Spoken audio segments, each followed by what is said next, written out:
The second presenter is Graciana Del Castillo.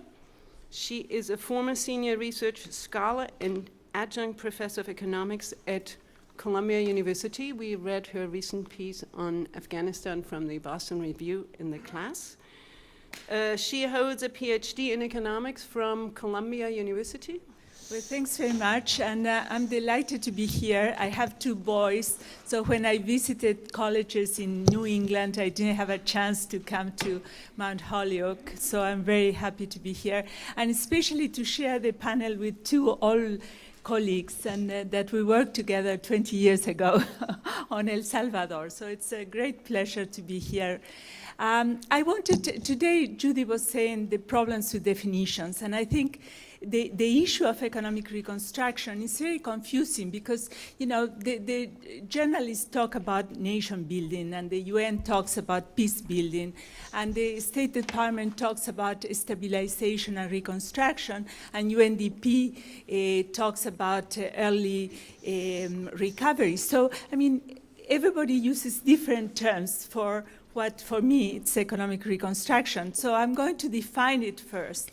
And it's very different, economic reconstruction, since the end of the Cold War than it was at the time of the Marshall Plan. So every time we think about economic reconstruction, we think about the Marshall Plan.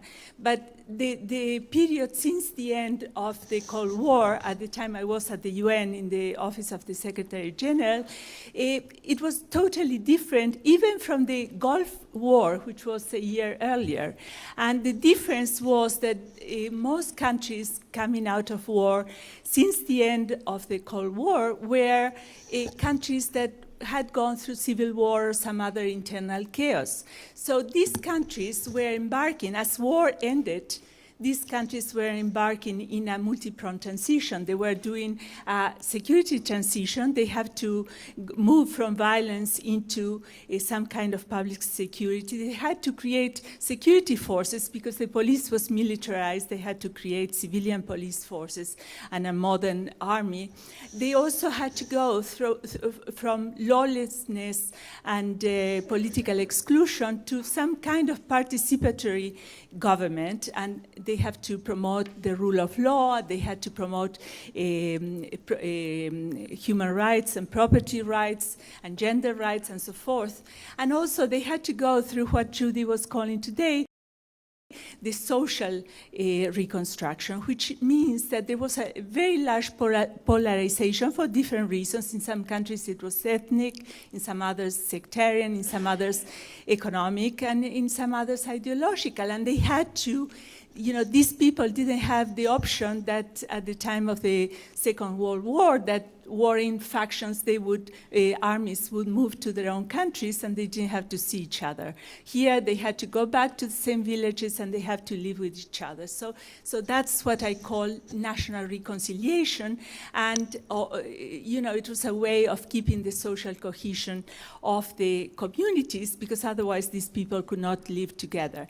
Finally, it's what the economic transition that in fact it's very, very difficult in these countries because these countries have gone through the economics of war, which are very rewarding for a lot of people because they are all these illicit transactions that are very profitable, and you have to get rid of that before you can move into some kind of economic reconstruction.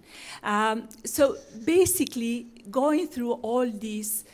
But when I was at the Secretary General's office and I was put in charge of economic reconstruction in the office, and all these countries were coming out of these wars, Angola and Cambodia and El Salvador and Guatemala and all that, at the beginning we thought that this was development as usual. These countries were at very low levels of development, so we thought the economic transition was development as usual. Soon we discovered that it was very different from development as usual because you had, you know, all these transitions, as we heard today, you know, all these transitions had budgetary demands, and sometimes very important. So to do the judicial, the justice, to do justice, economic, and to do the political transformation and the social transformation in a country, they need financial resources, and that's what Keynes wrote. The economic consequences of peace. Peace has serious economic consequences, and so you have all these demands: the political, the social, the security, and the economic, and you have to balance the budgetary demands, and therefore you have to make decisions. And soon we discover that this economic reconstruction is not development as usual, in part because you have to deal with all the restrictions imposed by the social, political, and security, but also because when you have to choose, and this is something that Juan was saying yesterday, he was comparing peace and justice, and you always have to choose peace first, because without peace you're not going to have justice, but justice is fundamental to make peace lasting. And the same in the economic area. You have peace, which is the political objective, and you have the economic objective, which is development, and you have to, but there is no point in you have to choose always for the peace objective, because you cannot have development without peace. And of course, development is necessary for peace consolidation. But if you have to choose between the two, when things are, when you have a problem with like we had with the land program, if we didn't do something for the land program, they would have gone back to war, and then there was nothing you could do on the development side. So this is one thing. The second thing is that because you always choose peace and the political objective over the development or the economic, you cannot expect to have first best economic policies, first best from an economic and financial point of view. And this is a mistake that we were talking about in relation to Syria, but it's also a mistake in most of these countries, that they think because they are coming out of war, this is the right time to make the perfect economic framework, and it's not. I mean, in this transition from war to normal development, the main objective should be that the country does not revert to war. And therefore, you cannot target first best options. Here, policy making in these crisis situations is very different from normal development. In normal development, you always think with a medium and long-term perspective. Here, you are in a crisis. You have to take emergency policies that often they are not going to be good in the medium and long term, but you have to do it, because otherwise you may go back to war. And I can give you many examples of that. The other thing that it's very different in these crisis situations from development as usual is that, many of us development experts think that there is an equity principle. And so you give everybody with the same needs, you give the same things. So here, it's very different. Here, often, you have to give special preferences to groups that you know that unless you do that and you redress some of the cost that they have suffered during the war, they're going to go back and take arms again. So this, in this sense, its reconstruction is very different. So the other thing that we have to think about is that growth is a big issue in these economies. And often we see these countries, we see Afghanistan growing 10 years, 9%. So we think it's China. No, it's not China. I mean, first of all, it started from a very low level, the same as Liberia. And second of all, it's a very distorted growth. What happens, it goes to very few people, usually people that they are entrepreneurs because they have the capital from the time of the war, so they are not in the right activities to start with, and nothing filters to the large part of the population. And we have this in Liberia, we have it in many countries, and this is a big problem. So growth should not be, the development organizations, they congratulate themselves for the large growth, but it's meaningless because there is no peace dividend to the large majority of the population. The other thing has to do with the issue of corruption. And here, because you have large spikes of aid, which is also very different from development as usual, where aid is very low, between 3 and 5%, on a stable basis. Here you have big spikes and often for a long time. In Afghanistan, for the last 13 years, we, the international community, have been financing the equivalent of 75% of Afghans' GDP. So sometimes these countries have an amount of aid that is tremendous, and the larger the amount of aid, the more the distortions that create. So we have to be very careful how we analyze these countries. Basically, what has happened, and the big challenge for countries in this process of reconstruction, is that they have to create growth that, first of all, it's inclusive, so it has to benefit a large part of the population. Second, it has to be sustainable. In many of these countries, you see that the growth is not sustainable for different reasons. For instance, in Afghanistan, it has been led by construction and services geared towards the large presence of international troops and the international community. So that's not sustainable. So now they have to rethink how they're going to grow going forward, where they're not going to have 75% of GDP in aid, and how do they move forward? So this is why I was asked a few years ago by the US Institute of Peace to develop this idea of reconstruction zones. It's my paper, you can read about it today. But the idea is, how do you achieve the government objective in all these countries, which basically is, first of all, to create sustainable and inclusive growth. Second, to replace aid with foreign direct investment and exports, because we have a situation where half the countries that enter into this multi-pronged transition, they go back to war, and the other half, the one that maintain some kind of peace, they are highly aid dependent. You have a country like Mozambique that it's used as an example of success by the international community, especially the UNDP and the World Bank and all that. And this is a country that it's highly, highly aid dependent. You know, in the first decade, they got 40% of GDP in aid. The second decade, 25%. I mean, this is not sustainable.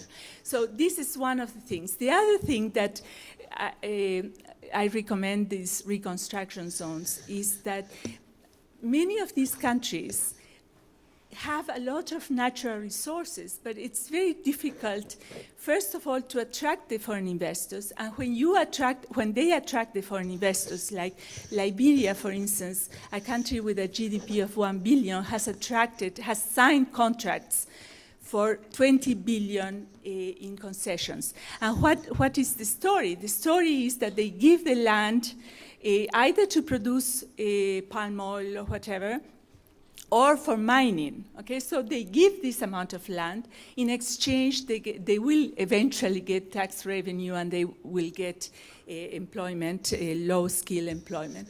But the issue is that in that process, they displace the local communities, and as they displace the local communities, they are creating another conflict. So what happens, some students at Columbia have done a lot of work on Liberia on this, is that, for instance, they come and they displace the community, they pay them for a crop, but what about the future livelihood of that community?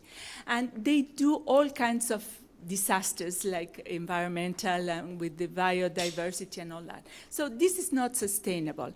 So what I want is to put the foreign investor in that area with the communities working together in a win-win situation. I mean, first of all, it will be good for the foreign investor because they don't want the confrontation with the community. I was recently in the Niger Delta in Nigeria, and you know the communities are costing a tremendous amount of money to the oil companies because they plug into the pipelines and all that and create all kinds of environmental disasters.